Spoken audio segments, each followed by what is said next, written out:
Bonjour à toutes et à tous et bienvenue sur notre chaîne.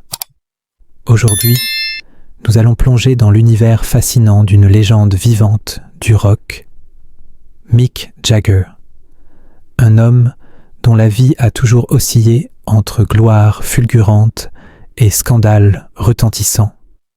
Derrière ses pas de danse provocateurs et son charisme indéniable, se cache une existence faite de choix audacieux, de relations tumultueuses et de drames personnels qui ont marqué plusieurs générations. Une enfance entre discipline et audace, Michael Philip Jagger naît en 1943 à Dartford, au Royaume-Uni, alors que la Seconde Guerre mondiale laisse derrière elle un climat d'incertitude. Son père, Basil, professeur rigoureux, et sa mère, Eva, vive et audacieuse, offrent au jeune Mick un équilibre fragile entre discipline et liberté. Très tôt, la musique pénètre sa vie. Chorale d'église, radio diffusant du blues américain et programmes de la BBC deviennent ses premiers professeurs. Adolescent, il forme un petit groupe de garage avec Dick Taylor. Ensemble, ils reprennent Muddy Waters, Chuck Berry ou Little Richard, absorbant l'énergie rebelle et authentique du blues américain. Ces chansons ne sont pas de simples mélodies, elles incarnent une émotion brute et un désir de se libérer des conventions. Demeure la rencontre décisive avec Keith Richards. En octobre 1961, sur le quai d'une gare, Mick retrouve Keith Richards. Une simple poignée de disques rares de blues américain suffit à rallumer une complicité immédiate. Ce moment marque le début d'un partenariat musical qui changera à jamais l'histoire du rock. Avec Richard, ils fondent d'abord The Blues Boys, puis en 1962, avec Brian Jones et d'autres musiciens, les Rolling Stones. Voir le jour, sans plan grandiose mais avec une passion inébranlable pour le son et l'émotion. L'ascension fulgurante des Rolling Stones. Dès leur début, les Stones compensent leur manque de moyens par une énergie brute et un style provocateur. Andrew Loog Oldham, jeune manager visionnaire, façonne leur image, rebelle, dangereux, antithèse des Beatles. Il incite Jagger et Richard à composer, donnant naissance à des classiques comme The Last Time et surtout Satisfaction, hymne d'une jeunesse en quête de liberté. Mais le succès attire l'œil de la société. En 1967, des accusations de consommation de drogue font scandale. Une descente de police au domaine de Keith Richards entraîne la condamnation de Jagger à 3 mois de prison et Richard à 1 an. La presse s'enflamme, certains dénonçant la décadence des Stones, d'autres, comme le Times, prenant leur défense. Who breaks a butterfly on a wheel? Qui écrase un papillon sous une roue? La réputation du groupe comme hors-la-loi du rock est désormais gravée dans les mémoires. Lors du camp, drame et perte personnelle. La vie derrière la scène est tout aussi tumultueuse. Brian Jones, cofondateur et multi-instrumentiste brillant mais fragile, sombre dans les excès et s'isole du groupe. En juin 1969, il quitte les Stones et moins d'1 mois plus tard, il est retrouvé mort à 27 ans, noyé dans sa piscine. Ce drame secoue profondément Jagger et ses camarades. Pourtant, le show doit continuer. Quelques semaines plus tard, ils se produisent devant 250 000 spectateurs à Hyde Park, un concert devenu mythique, mais empreint de tristesse. Mick Jagger, icône au cœur de scandales. Au fil des décennies, Jagger jongle entre gloire mondiale et vie privée tumultueuse.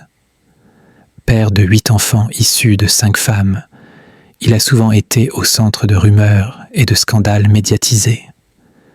Ses relations amoureuses, ses excès et son mode de vie provocateur alimentent autant l'admiration que la controverse.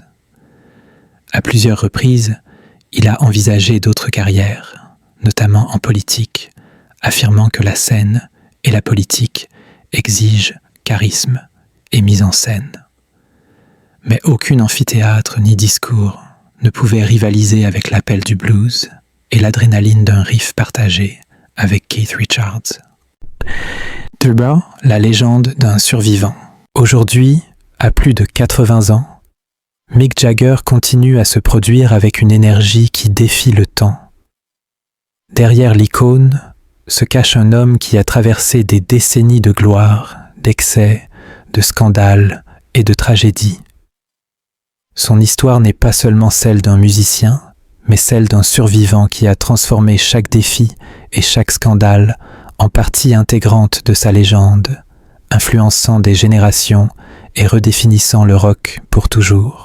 2 jours après l'annonce tragique, Mick Jagger devait se produire lors d'un concert gratuit à Hyde Park, un événement qui, contre toute attente, se transforma en véritable commémoration.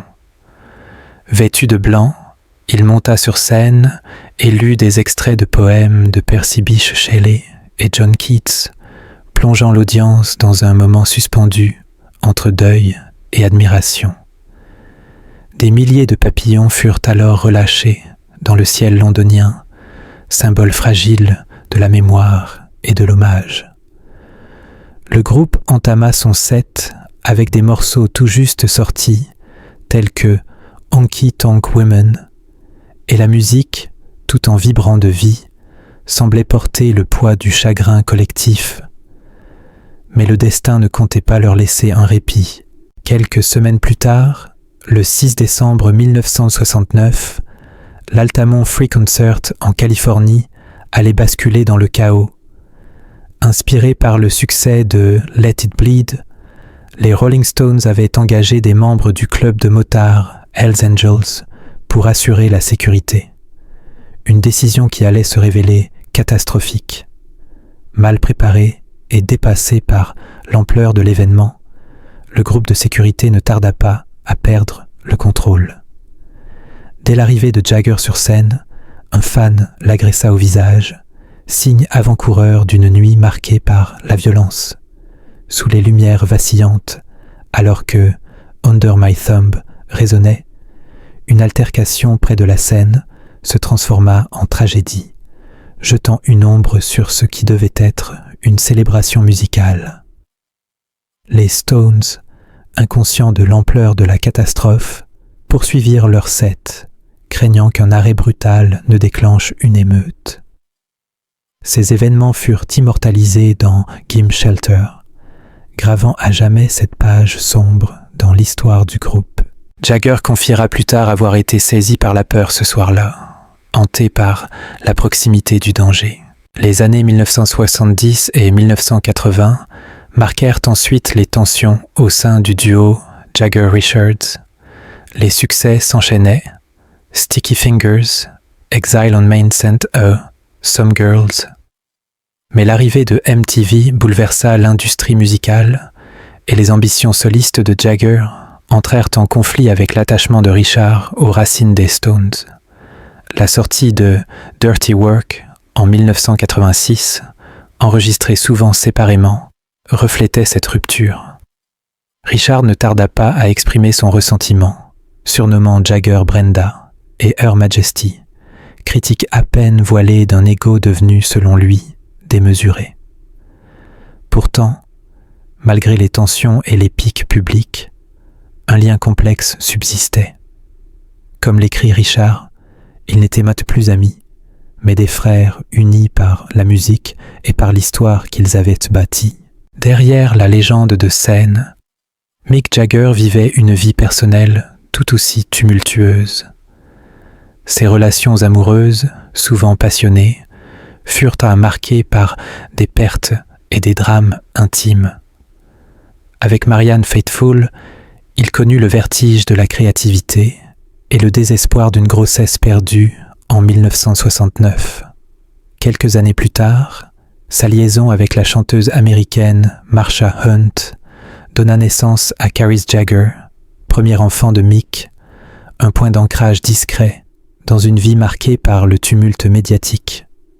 L'union avec Bianca Pérez Morena en 1971, qui donna naissance à son fils Jade, échoua sous le poids des infidélités et des tournées incessantes.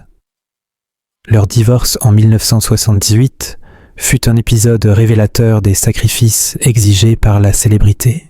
Jerry Hall, rencontré à la fin des années 1970, fut la compagne la plus durable. Ensemble, ils eurent 4 enfants, mais même leur relation ne survécut pas aux écarts de Jagger, notamment avec la brésilienne Luciana Gimenez, mère de Lucas. Plus tard, la perte tragique de Lauren Scott en 2014, après une décennie de soutien discret, révéla une facette vulnérable de l'homme derrière le mythe. Et pourtant, Mick persista, trouvant un nouveau souffle avec Mélanie Hamrick et la naissance de son fils Dever en 2016, explorant pour la première fois les défis de la paternité à un âge avancé.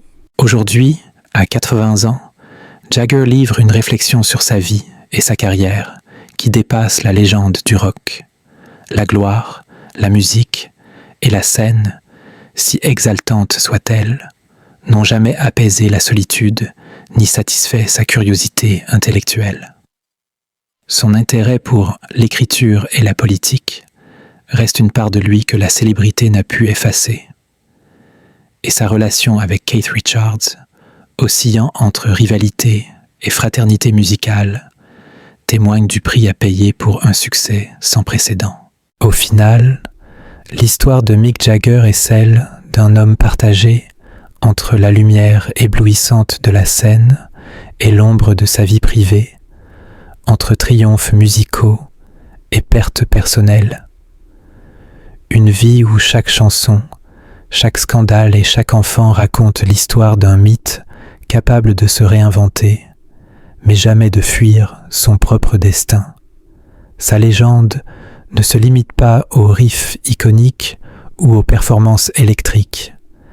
Elle réside aussi dans la manière dont il a affronté les tempêtes, les scandales et la solitude, restant toujours, contre vent et marée, le Rolling Stone que le monde a appris à connaître et à admirer. Et vous, que pensez-vous de Mick Jagger ? Est-il un génie du rock, un maître de la provocation, ou simplement le produit d'une époque d'excès ? Partagez vos avis dans les commentaires et abonnez-vous pour découvrir d'autres récits captivants sur les vies extraordinaires des célébrités.